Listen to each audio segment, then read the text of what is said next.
examen dans le département de urbanisme, études urbaines et touristiques. Voilà. Je te laisse la parole. Les maîtres à distance devant toi qui vont t'interpeller aux besoins. Ok, donc bonjour tout le monde. Très heureux d'être ici avec vous aujourd'hui pour vous parler d'un petit papier qu'on a écrit il y a quelques mois déjà avec mon collègue Shedrack Chambessi, qui était en fait finalement le principal instigateur, mais pour des raisons de travail, charge de travail, on a switché les rôles. Bon. Je vais essayer le plus possible de prendre la place de Shedrack, mais bon. Donc, on va vous parler en fait des externalités sociales de l'économie circulaire. Donc, cette idée que des activités ou des initiatives plutôt en économie circulaire peuvent avoir des impacts non intentionnels sur soit des groupes de population ou des secteurs, des quartiers et tout.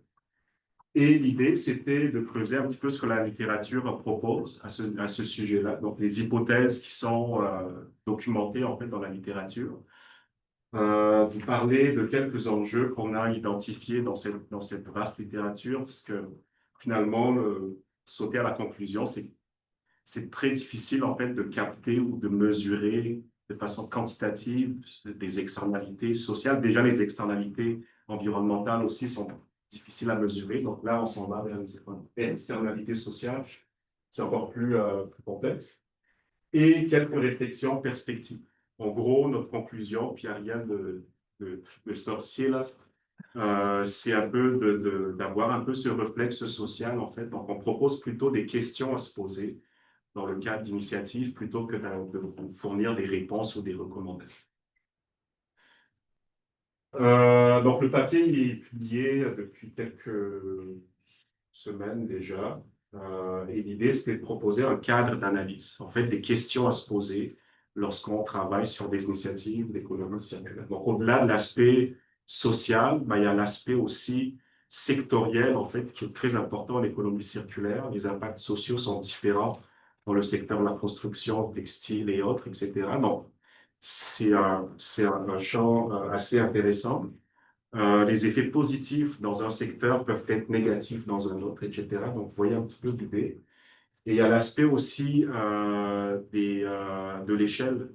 Donc, échelle quartier, échelle ville, échelle société, échelle au niveau de la production, au niveau de la consommation.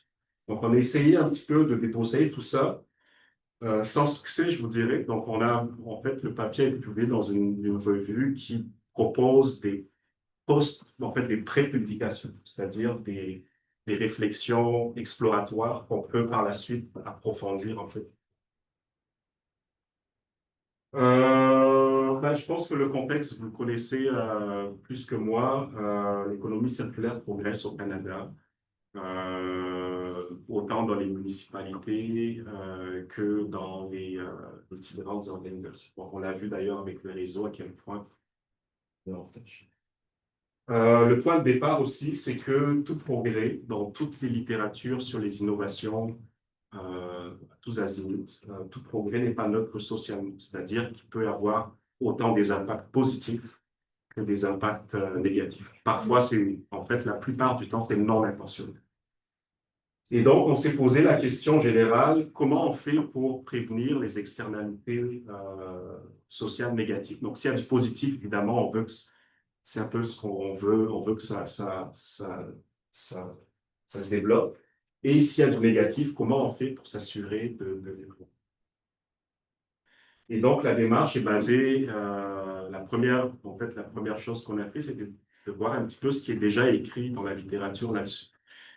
Et elle est très récente, la littérature. Donc, je pense qu'elle est à peu près dans les 10 dernières années. Donc, en fait, on a ciblé entre 2016 et 2024 des textes qui parlent explicitement des questions sociales de l'économie circulaire. Et donc, on a couvert à peu près, en fait, on a couvert 43 sur 148 articles où où le sujet principal, autant dans le résumé que dans le titre, parle de l'aspect social. Les impacts sociaux ont été catégorisés amplement. Évidemment, ça varie d'un auteur à l'autre. Je vous présenterai tout à l'heure les 11 catégories les plus communément utilisées, donc ce qu'on trouve communément, mais évidemment, ça varie encore une fois d'un secteur à l'autre. Et là où c'était un petit peu compliqué, c'est de comment on caractérise des externalités, sachant cette idée qu'on parle des effets, en fait, à l'extérieur de la transaction entre consommateur ou producteur d'une activité en lien avec l'économie circulaire. La complexité est aussi dans le positif et négatif, parce qu'explicitement dans les articles, on ne parle pas nécessairement de cette distinction-là. On en fait mention de façon parfois implicite. Et un des éléments en fait, sur lesquels on s'est limité, c'est pas parfait, mais c'est l'aspect intentionnalité. Donc, dans quelle mesure l'aspect social est intentionnellement ou non intentionnellement considéré, en fait, dans l'initiative ou la stratégie.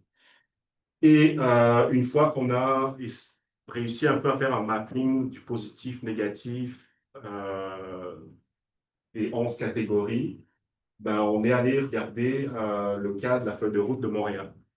La feuille de route que vous connaissez bien aussi, pour la plupart d'entre vous. Pourquoi la feuille de route de Montréal? Parce que c'était une initiative qu'on trouvait intéressante, parce qu'elle a mobilisé quand même une consultation publique avec plusieurs contributions, autant de la société civile que des acteurs universitaires, des chambres de commerce, etc. C'était intéressant de voir justement différents aspects, en fait, différentes parties prenantes impliquées. On a fait un appel à tous les contributeurs de la feuille de route. Donc, on a lancé un appel à l'invitation et on a pu réaliser 20 entrevues qui couvrent quand même plusieurs parties prenantes, incluant justement la ville de Montréal qui est initiatrice de l'outil. Et évidemment, c'est vraiment très exploratoire. Donc, c'est le cas de Montréal, donc on ne peut pas nécessairement généraliser. Par contre, il y a quelques éléments, je crois, qu'on doit garder en tête lorsqu'on regarde les feux de route, entre autres les potentiels,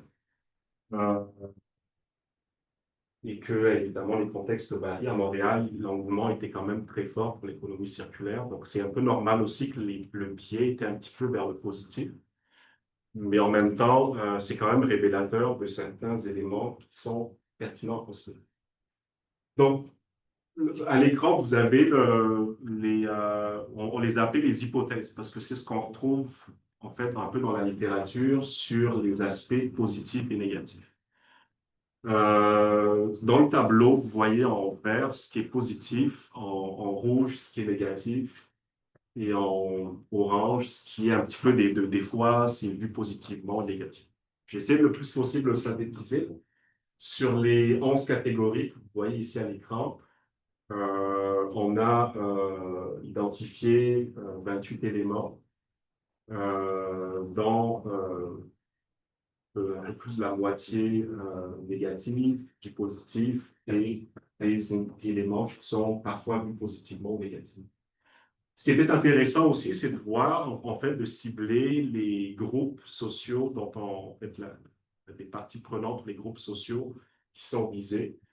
Lorsqu'on parle des travailleurs ou des acteurs au sein des initiatives, parfois on parle des communautés locales, parfois on parle des consommateurs / clients, ou des fois d'un point de vue sociétal, donc société en général. Ce qu'on observe aussi dans cette revue de lead, c'était un peu de noter que la plupart des impacts liés à l'aspect emploi, éducation et opportunités économiques étaient souvent étudiés explicitement. Par contre, les aspects dans lesquels on a souvent un biais très positif de l'économie circulaire, les impacts sont plutôt implicites, c'est-à-dire qu'on en parle, mais ce n'est pas nécessairement un sujet qui est mesuré de façon qu'on peut vraiment quantifier ou qualifier. Donc, on parle encore du bien-être, cohésion sociale, équité, inclusion, justice environnementale et les éléments de culture. On peut y revenir plus tard aussi. Le travail nous a permis aussi de tirer quelques leçons, en fait, justement, sur la complexité de la chose. Donc, on pensait que ça allait être assez simple à faire, mais finalement, on s'est rendu compte que c'est pas du tout simple. Et donc, c'est un peu ce que je vous mentionnais en introduction, quelques enjeux, en fait, qui rendaient, en fait, ce travail-là complexe. D'abord parce que les impacts sociaux intentionnels, en fait, non intentionnels quand c'est positif et non intentionnels dans les deux cas, varient d'un secteur à l'autre. Donc, je vous donne un exemple au niveau, par exemple, d'un secteur comme la construction. Il y a des gains qui sont souvent perçus positivement par les porteurs d'initiatives dans le secteur. Par contre, ils soulignent et ils sont bien conscients aussi des aspects de nuisance possibles, par exemple, lorsqu'on comment on dit ça, là, on recycle une brique, là, on travaille la chose, ben ça crée du bruit. Lorsqu'on je perds les mots, là, en entreposage aussi de certains matériaux peuvent créer de certaines nuisances. C'est réfléchi, mais en même temps, les gens n'ont pas nécessairement agir un champ d'action là-dessus. Dans des secteurs, par exemple, dans le secteur alimentaire, les acteurs semblent dire qu'il y a une sensibilisation bien ancrée, entre autres grâce à un réseau local de l'économie solidaire. Donc finalement, l'économie sociale solidaire sont des acteurs en fait très importants pour l'aspect éducation, sensibilisation, etc. Les opportunités économiques sont reconnues dans certains secteurs comme la revente, le réemploi, les circuits courts, mais avec des effets rebonds aussi. Donc, on a entendu par exemple cette idée que le fait de financiariser la revente, donc promouvoir la revente pour que ça devienne une activité qui génère des revenus, ben, ça enlève une certaine partie en fait de produits qui auraient pu par ailleurs être partagés, donnés et bénéficier à certaines populations qui n'ont pas les moyens de façon d'aller acheter ou consommer un service. Donc, finalement, pour chaque secteur, on aurait pu le faire. C'était quasiment impossible pour nous, parce que les échantillons étaient très faibles, d'essayer de distinguer par secteur les aspects positifs, négatifs, mais ça aurait pu être un exercice évidemment intéressant. Mais donc, vous voyez déjà, en fait, la complexité au niveau des enjeux sectoriels. Il y a aussi les enjeux d'échelle. Donc, chaque filière, en fait, a une échelle en fait, une aire de marché qui varie, une aire de marché ou aire bon, je dis ça, d'échange, en fait, qui varie d'une filière à l'autre. Et ça fait en sorte que les accès en termes de services, d'information et de financement varient aussi, qu'on soit dans le secteur agroalimentaire, la construction agroalimentaire, qui est davantage une échelle qui dépasse les juridictions municipales, par exemple. Le secteur de la construction, qui est très axé sur le bâtiment. Donc, chaque secteur, finalement, a ses propres enjeux d'échelle. Donc, en termes d'impact, ça fait en sorte que c'est très difficile de se limiter, encore une fois, à une échelle urbaine ou de juridiction municipale en particulier. La gouvernance inclusive est de plus en plus présente dans les discours en cours de développement, mais il y a peu d'évaluation sociale, c'est-à-dire qu'on commence à en parler de plus en plus, les acteurs qui ont été questionnés au niveau Montréal. On ne sait pas trop par quel bout le prendre finalement et comment on évalue quels groupes seraient pertinents à impliquer en fonction des filières et des activités visées. Et il y a aussi cet aspect de concentration des nuisances dans certains quartiers. Donc, indépendamment des filières et des stratégies, en fait, dépendamment des filières et des stratégies, souvent les nuisances dont on parle, le bruit, les odeurs, ce genre d'éléments-là, sont très limités en fait dans l'espace. Ce qui fait en sorte que l'impact est surtout ressenti euh, dans des, euh, dans des quartiers bien spécifiques. Donc, il y a aussi peut-être un travail à faire sur l'aspect géographique de ces nuisances potentielles. Et finalement, je parlais tout à l'heure au début, là, les biais potentiels. Donc, les effets positifs sont souvent surestimés parce que la plupart des initiatives aussi sont au début. Donc, beaucoup d'initiatives qui ont vu le jour au cours des 5 dernières années.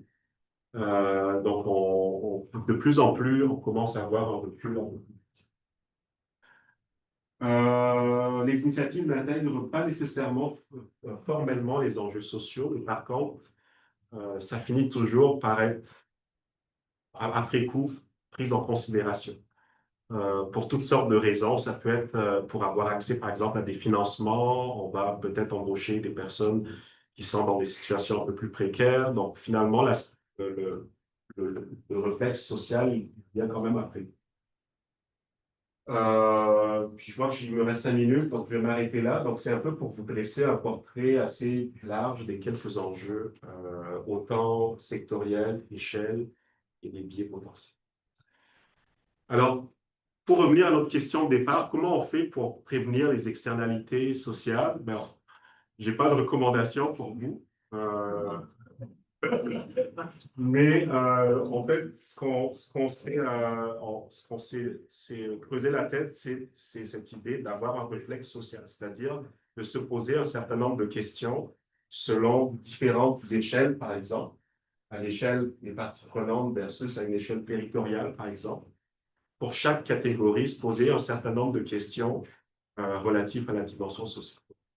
Je vais pas j'ai mis quelques exemples ici, si j'avais le temps, peut-être passer sur chacune d'elles, mais pour chaque catégorie, les 11 catégories, on a identifié quelques questions assez larges qu'on peut bien entendu spécifier selon les filières avec lesquelles on travaille. Donc, le réflexe social, j'en ai parlé. Le cas d'analyse, je crois, est aussi pertinent dans cet article-là. Je pense que ça peut être un point de départ pour organiser les éléments qui nous intéressent d'un point de vue social.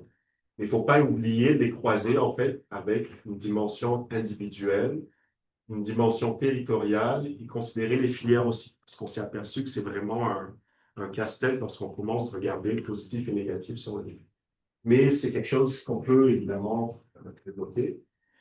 Et aussi d'éviter le danger des juridictions traditionnelles, c'est-à-dire de regarder un impact social pour Montréal. Ça enlève un petit peu cette idée que des externalités peuvent être ressenties à Laval ou à Longueuil. Vous voyez ce que je veux dire? Donc, il y a aussi un peu de dépasser cette idée que si on fait une analyse d'impact social, on regarde notre territoire. Mais lorsqu'on intègre cet aspect externalité, ben, faut penser aussi aux externalités subies, peut-être positives, mais aussi négatives, dans les juridictions voisines. Voilà, merci beaucoup.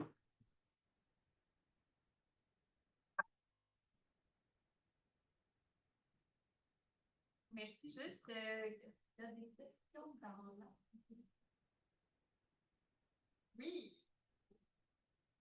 Oui, c'est une lendemain, c'est parfait.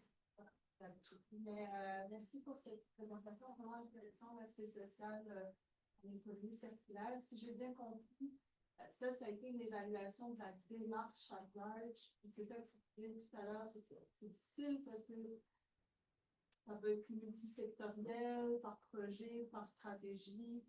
Est-ce qu'à ce moment-là, cette échelle macro, c'est la bonne échelle pour évaluer les externalités des stratégies de circulaire qui d'habitude sont plutôt sectorielles?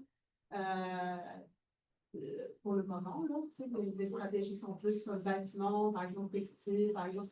Est-ce que c'est la bonne échelle? C'est ma première question. Puis en termes de cadre d'analyse, est-ce que par exemple, une analyse sociale de cycle de vie a été considérée comme une, je sais qu'elle est beaucoup plus axée produit, mais elle peut être utilisée aussi peut-être pour des stratégies ou des filières, puis elle a justement cette notion de différents acteurs tout au long de la chaîne de valeur. Fait que c'est ça, c'était comme en deux parties ma question. Ouais, super. Ben, déjà, pour l'analyse de cycle de vie, c'est effectivement ce qu'on retrouve dans la littérature récente. Il y a vraiment un travail en ce moment, je pense, qui mobilise ce concept. Dans notre cas, l'idée, c'était vraiment déjà de réfléchir d'un point de vue beaucoup plus général sur ça serait quoi ce réflexe social? Évidemment, justement, si c'était aussi simple, je pense que les 11 catégories suffirait, mais effectivement, c'est un peu ce que je vous montrais en fin de diapo, là, dans un monde peut-être un peu plus rigoureux, on aurait croisé avec justement les différentes échelles sociales, individuelles, communautés, pays, etc. La dimension territoriale aussi, et croiser avec les filières. Mais j'imagine que ça va donner un genre de matrice un peu large. Donc, je pense que ça mérite encore un peu de choses.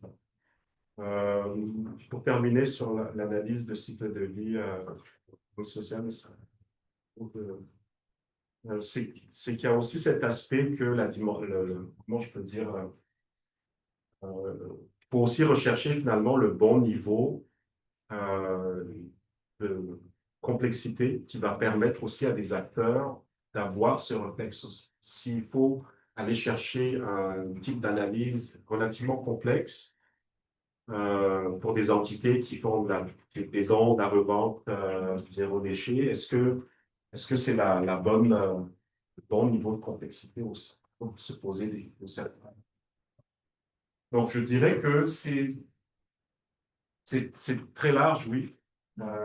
Est-ce que ça s'applique après ça dans des contextes variés? Ben, je pense qu'en fonction du secteur dans lequel on va agir, ben, on peut peut-être se limiter soit au niveau individu, soit au niveau territorial, mais ça dépend encore du secteur. Je pense que la réponse, c'est ça va dépendre du secteur. Mais par contre, les catégories demeurent pertinentes de se poser.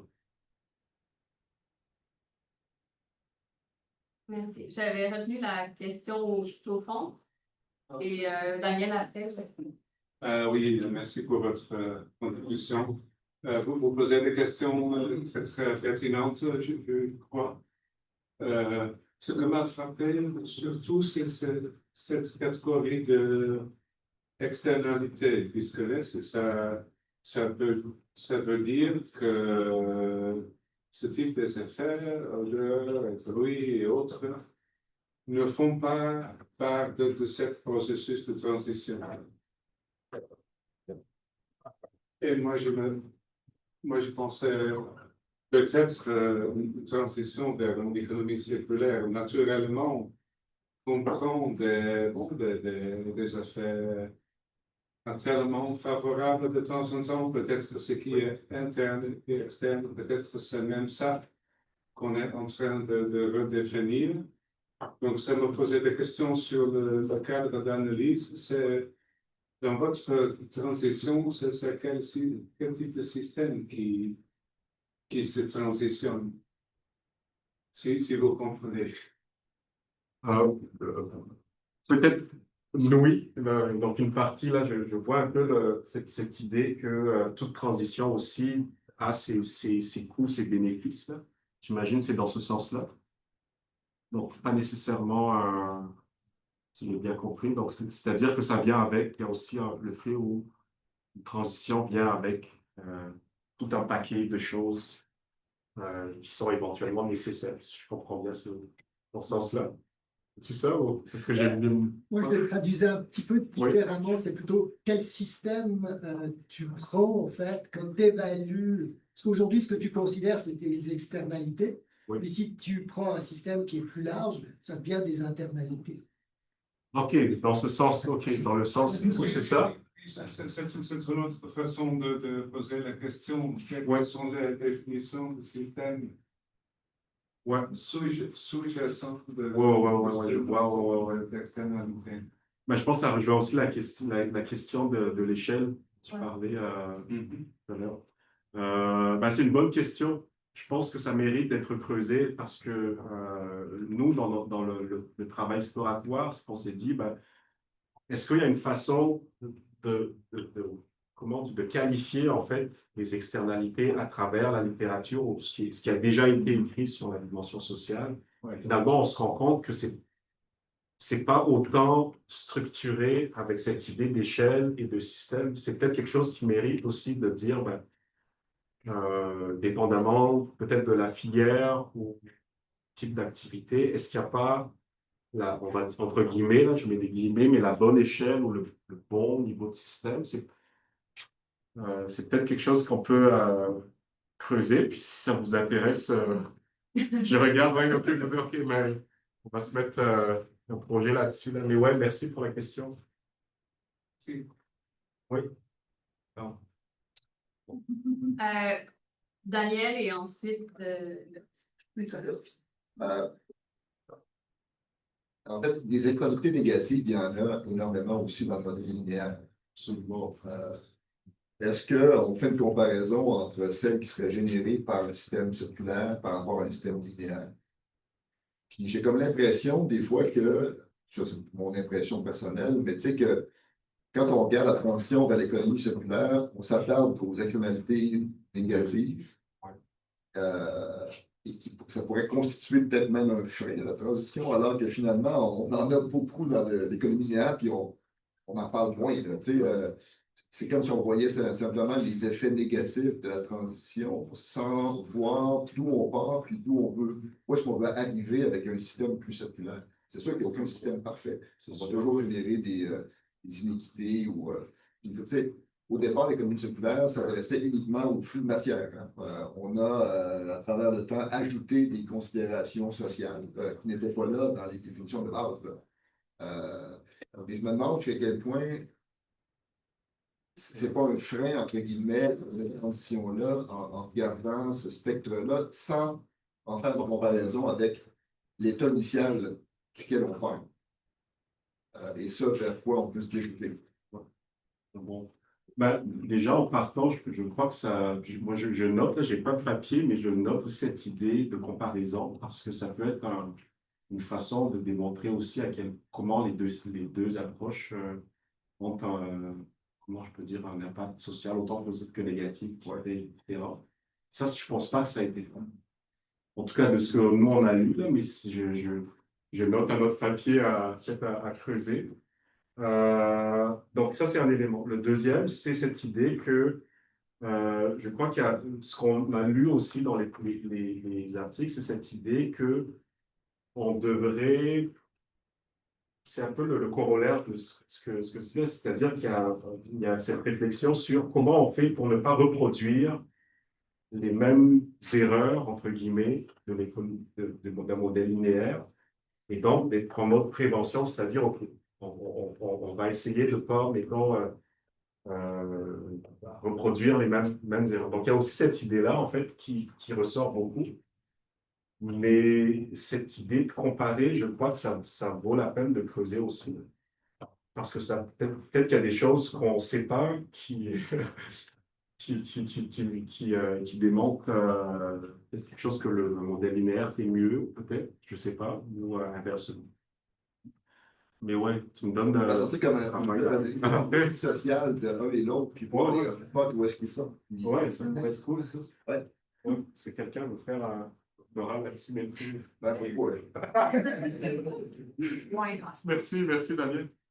Mais je peux rebondir juste une microseconde avant. En fait, je pense en économie, on dit on veut une politique publique par externalité ou par chose qu'on veut corriger.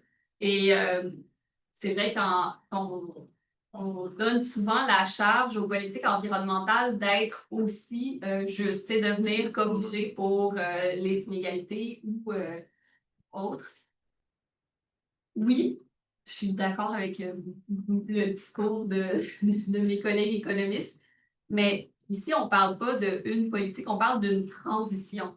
Et si on fait une transition, je pense qu'on n'a pas le choix que de regarder les impacts redistributifs de ce qu'on fait parce qu'il faut pas juste les politiques principales sur des matières, il faut des politiques aussi d'accompagnement pour qu'on s'en aille vers un état du monde où on est mieux. Là, donc, si on ne fait pas l'exercice de regarder ce qui se passe. Ouais, l'idée, tu crois que c'est pas ça de ne pas regarder, c'était juste de faire un regard comparatif. Ben, c'est-à-dire qu'on a le statu quo qui est ce qu'il est, là, Ouais. qui est peut-être, oui, principalement linéaire, mais on ne peut pas ignorer le fait qu'il y a plein de choses circulaires auxquelles on ne pense même pas parce que c'est juste dans la nature des choses. Là, puis, je ne pense pas qu'on puisse décrire le système actuel comme étant que linéaire. Non, Donc, non, je pense c'est ça. après, Il faut contextualiser d'ailleurs, parce qu'il y a. Ouais. Si on le fait aux États-Unis, on va vraiment être plus linéaire que si on le fait ici au Québec, par exemple. On va être encore plus linéaire ailleurs, peut-être en Pays-Bas ou je ne sais trop, mais globalement, je pense que l'économie mondiale est principalement linéaire, mais encore une fois, l'objet d'étude, il faudrait le. C'est ça ce que je Nicolas. Ça soulève en effet des belles questions, je pense. Puis on n'est pas là pour te condamner. On semble voir de compliquer. Moi, j'enregistre et je fais. Ça soulève des belles interrogations. Ouais, c'est ça. Et moi, je me demandais si dans la notion d'externalité sociale, il y avait aussi une dimension aussi temporelle. Tu connais mon intérêt pour la question du planification à long terme et tout ça. Est-ce qu'une externalité sociale peut être plus négative à court terme, mais positive à long terme? Et là, ça nous complexifie encore plus la question. Ou est-ce que dans la notion de, puis là, c'est peut-être une clarification, est-ce que dans la notion d'externalité sociale, au contraire, c'est plutôt supposé que c'est quelque chose de court terme, moyen terme, long terme, je ne sais pas. Là. Alors, je me questionnais là-dessus, le cas échéant, ben, parce que ça soulève, je pense, des belles questions. Des changements dont Daniel parle peuvent être vus à court terme comme étant très négatifs, à long terme très bénéfiques. Et l'appréciation de ce changement-là, donc négatif à court terme, est peut-être un peu plus, disons, nous rendre on se tire dans le pied. Alors, voilà, je me questionne un petit peu là-dessus. Ouais, bon, je vous ai présenté les 11 catégories. Là, il y a une catégorie qui s'appelle aspect intergénérationnel. Disons qu'on a triché un peu. Tricher un peu, c'est un gros mot, mais l'idée, c'était à la fois la littérature, puis tester avec le cas de Montréal. Et donc, à partir de là, monter les catégories. Et donc, l'intergénérationnel, donc l'aspect d'impact à long terme, n'était pas nécessairement ressorti dans la littérature. Et c'est quelqu'un qui l'a soulevé dans le cadre de des entrevues que nous menons, disait, mais cette dimension-là, donc, parle des gens maintenant, mais les gens dans le futur, qu'est-ce qu'on fait ou comment on les intègre aussi? Donc, on a dit, ben, c'est un bon point, c'est une bonne réflexion aussi. Donc, je dirais que ta réflexion est bonne. Mais après ça, comment on la mesure? Donc, ça revient avec cette idée de système, comment on le capte? J'ai pas la réponse non plus. Peut-être un autre projet, Nicolas. Oui, c'est pour ça, ça peut. C'est bon. Je pense que Tariq avait la main. Beaucoup de questions, j'adore ça. Je pense qu'on avait la réponse. Voilà. On travaille avec une prof de sociologie à Trois-Rivières, puis c'est sûr que ces questionnements me poussent à pousser plus loin la réflexion. Ouais. Si on a de la difficulté à se projeter dans l'avenir et à imaginer les impacts sociaux que la transition va nous amener à avoir, est-ce que la solution ou la réponse à ce qu'on peut avoir comme leçon, est-ce qu'elle ne peut pas provenir de l'analyse du modèle linéaire existant, qui lui est déjà là? Et s'il est là, c'est qu'il y a des raisons qui ont fait que les choses sont là. Est-ce qu'il y a des travaux qui objectivement regardent le modèle existant, objectivement, sans transition, qui nous expliquent pourquoi on en est là aujourd'hui? Est-ce que ça ne pourrait pas trouver des éléments de réponse à déjà apprécier pourquoi il est là et le regarder objectivement? Je trouve que cette réflexion-là objective, si les personnes qui travaillent dans l'aspect social peuvent se le poser, nous, en tout cas, les ingénieurs, on a du mal à, nous, on veut briser, on veut changer, on veut créer des problèmes plus tard. Mais C'est vrai, ça. oui, en l'ingénierie, c'est créer des problèmes. L'exemple ce que j'ai présenté, c'est typiquement ça, c'est que on crée d'autres problèmes, puis c'est l'amélioration continue. Mais si la réflexion sur la réalité existante peut nous amener des conclusions, ben, ceux qui veulent changer peuvent s'inspirer pour éviter les erreurs et avoir des leçons et comprendre. Parce qu'on comprend toujours avec le passé, l'avenir. Et donc, je me dis, il y a peut-être beaucoup à apprendre de ce qui est là. de ce qui est là. Versus, parce que l'avenir, on imagine la transition, mais c'est l'être humain, il craint le changement. Et des fois, s'inspirer des transitions passées ou existantes, on peut trouver des réponses. C'est une question. Ouais, mais je dirais oui, c'est un peu le. Je pense que ça rejoint un petit peu le point de Daniel aussi, cette idée de regarder l'état des choses, l'aspect un peu plus. Parce que nous, effectivement, dans notre.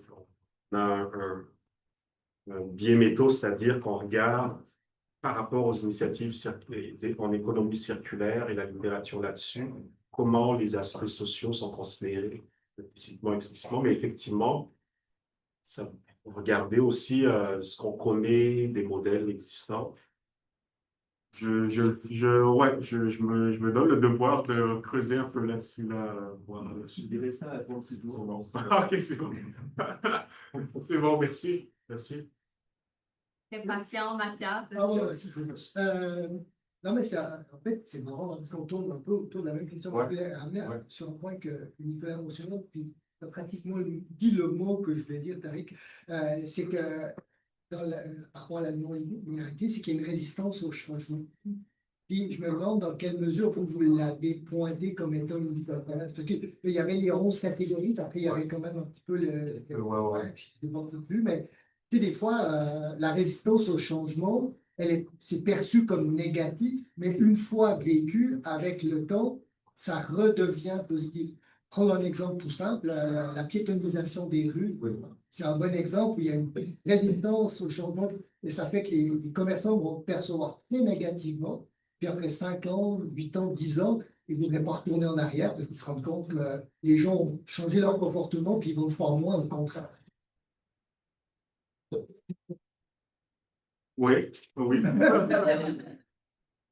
Donc, la résistance au changement, je pense que c'est un peu ce que, en fait, dans les entrevues avec le cas de Montréal, on essayait un petit peu d'amener les personnes interrogées qui ont contribué à ce qu'on développe la feuille de route, un peu de se commettre sur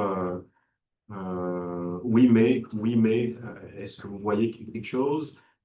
Et l'aspect de résistance au changement ressortait aussi souvent, c'est-à-dire qu'on voit bien le bénéfice, mais les acteurs qui ne sont pas impliqués, en fait, n'ont peut-être pas ce regard. Et c'est toujours la réalité de toute forme d'innovation, aussi sociale ou autre. Donc, la question, en fait, c'est comment on capte cette résistance au changement, c'est quoi sa périodicité ou son temporalité. Je ne sais pas. Peut-être que les ingénieurs ont des méthodes pour ça, mais je vais dire un petit point, c'est que tu as parlé d'hypothèse. Pourquoi tu as parlé de critères? Parce que, en fait, c'était les aspects positifs et négatifs qu'on lisait, mais pour nous, c'était juste pas nécessairement fondé parce que ça varie des fois d'un secteur d'activité à l'autre. On sait plutôt, pour pas dire, c'est exactement ça, c'est ce que la littérature suggère, mais si on l'appliquait à tel secteur, ça se peut que le positif dont je vous parlais, il va être négatif. Et si on change aussi le système, donc le fondament du système qu'on regarde, peut-être que ça va être un impact externe, interne. On était plus prudent de dire, voici les principales hypothèses qui émergent. Oui. Oui, moi, j'ai en oui. fait, c'est une question slash commentaire, là, mais j'aime beaucoup ce que tu appelles le réflexe social et les questions que tu amènes ici. Là, je pensais à nos appels à projet, puis le petit paragraphe EDI, mais en fait, les gens ne savent pas toujours quoi répondre, mais je pense que ce sont des bonnes questions, en fait, pour aller faire réfléchir les équipes de recherche. OK, ben, tu sais, on propose tel truc, là, mais favoriserait la coopération, le partage ou la solidarité. Puis j'aimerais beaucoup voir le paragraphe de Tarek là, quand il pense à ces barquettes. Là, est-ce que ça favorise la coopération? Non, mais C'est un collier qui fit. non, mais ça peut faire réfléchir les équipes de recherche sur OK, ben, tu sais, mon projet s'en dans quelle industrie, dans quel secteur, ça va toucher quel type de. Puis comment ça peut éventuellement transformer la société. Une espèce de petite réflexion prospective qui dépasse les aspects techniques. Là. Ouais, effectivement. Puis c'est un peu cette idée, c'est pour ça qu'on l'a gardé assez large, là, pour revenir à la question de Leïla aussi, c'est que cette idée de penser, des fois, c'est des aspects plus individuels, des fois, c'est des aspects selon des collectivités assez définis, des fois, c'est des groupes sociaux minoritaires. En tout cas, ça, en fait, on pourrait reproduire finalement cet exercice de réflexion, mais évidemment, ça ne s'applique pas de façon uniforme partout, mais au moins d'avoir c'est ça, de se poser c'est ça, d'avoir ce réflexe-là, je pense, pourrait permettre de limiter, en fait, ou de prévenir, parce qu'il y a certainement des actions qu'on peut faire comme ça. C'est sûr qu'il y a d'autres actions, puis ça, on l'a vu beaucoup avec Montréal, c'est, par exemple, il y a beaucoup de gens qui ont parlé de la réglementation qui doit évoluer, parce qu'il y a aussi cette idée que pour rester compétitif, nous, il faut qu'on fasse tel choix. Et donc, on ne regarde pas les impacts, certains impacts, parce que c'est pas nécessairement réglementé. Donc, il y a aussi des acteurs qui n'ont pas le pouvoir de changer quelque chose, mais qui ont cette intention. Je ne sais pas si vous me suivez un peu. Donc, des fois, l'intention est bonne, mais après ça, le contexte institutionnel fait en sorte qu'on peut pas. Donc, on a même entendu, par exemple, des cas où des entreprises changent leur mission pour switcher, pour passer de OBNL, entreprise privée, juste parce que c'est une question de financement ou de contexte institutionnel. Et donc, on enlève finalement la mission sociale pour aller vers quelque chose un peu plus profitable. Donc, l'aspect monétaire, en fait, joue aussi un rôle sur l'arbitrage entre garder la mission sociale ou... Bref, on peut en rediscuter encore aussi là, cet aspect. Merci beaucoup pour vos questions. C'est bon? J'ai bien pris note des papiers partis. Nous avons maintenant une quinzaine de minutes de pause. On se retrouve à 15 heures la suite.